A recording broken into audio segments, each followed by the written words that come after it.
سوال: ربیع الاول میں اکثر لوگ خوشیاں مناتے ہیں تو ہمیں کیا کرنا چاہیے؟ جواب: ربیع الاول میں جشن منانا اور چراغاں کرنا، رسول اللہ صلی اللہ علیہ وسلم کی ولادت کی مناسبت سے گھروں کو سجانا اسلامی تعلیمات کا حصہ نہیں ہے، بلکہ یہ سب کرنا اسلامی تعلیمات کے خلاف ہے۔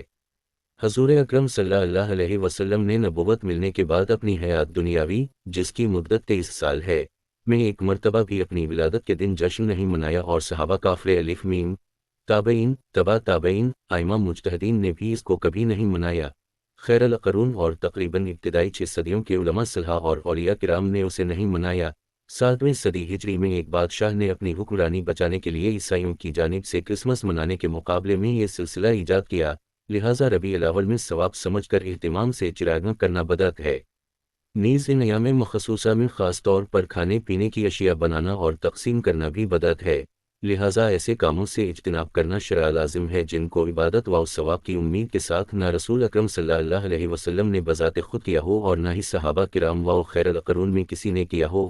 باوجود یہ کہ یہ حضرات نیکیوں کے معاملے میں ہم سے زیادہ حریص تھے اور اس زمانے میں بھی اس کا وجود ممکن تھا۔ نبی کریم صلی اللہ علیہ وسلم کو ثواب پہنچانا اگر مقصود ہو تو اس کے لیے کسی مہینے یا دن کا انتظار نہیں کرنا چاہیے، بلکہ کسی بھی دن جو میسر ہو صدقہ کر کے اس کا ثواب بخش دے جائے۔ لہٰذا ہمیں اپنے آپ کو اور دیگر مسلمانوں کو ان بدعات و خرافات سے بچانے کی کوشش کرنی چاہیے۔ اس ماہ مبارک میں ہمیں اپنی زندگی اور اعمال پر غور کرنا چاہیے کہ ہماری زندگی سنتوں کے مطابق بسر ہو رہی ہے نہیں۔ جن جن اعمال میں ہم سنت سے دور ہیں، ان اعمال میں ہمیں سنتوں کی پیروی کی کوشش کرنی چاہیے۔ رسول اللہ صلی اللہ علیہ وسلم کے ارشاد کے مطابق جو شخص فساد کے زمانے میں سنتوں کے احیاء کی کوشش کرتا ہے تو اسے 100 شہیدوں کا ثواب ملتا ہے۔ لہٰذا ہمیں نبی کریم صلی اللہ علیہ وسلم کی سنتوں اور آپ کی تعلیمات کے مطابق زندگی بسر کرنے کی فکر کرنی چاہیے۔ مشکل تلمسابی میں ہے، حضرت ابو ہریرہ رضی اللہ تعالیٰ عنہ راوی ہیں کہ سرکار دو عالم صلی اللہ علیہ وسلم نے ارشاد فرمایا، میری امت کے بگڑنے کے وقت جس آدمی نے میری سنت کو مضبوطی سے تھاما اس کو 100 شہیدوں کا ثواب ملے گا۔ تشریح: ایسے عظیم اجر کے ملنے کی وجہ یہ ہے کہ جس طرح ایک شہید دین اسلام کو زندہ رکھنے اور اس کی شان و شوکت کو بڑھانے کی خاطر دنیا کی تمام مصیبتیں جھیلتا ہے، یہاں تک کہ اپنی جان بھی قربان کر دیتا ہے،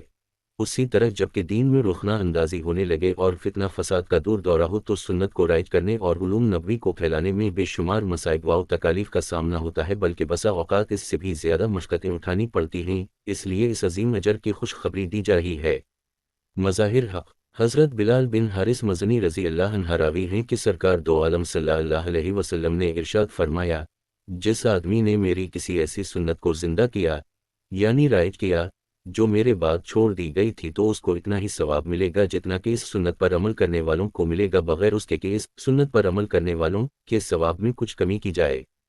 اور جس آدمی نے گمراہی کی کوئی ایسی نئی بات، بدعت نکالی جس سے اللہ اور اس کا رسول خوش نہیں ہوتا، تو اس کو اتنا ہی گناہ ہوگا جتنا کہ اس بدعت پر عمل کرنے والوں کو گناہ ہوگا، بغیر اس کے کہ ان کے گناہوں میں کوئی کمی کی جائے۔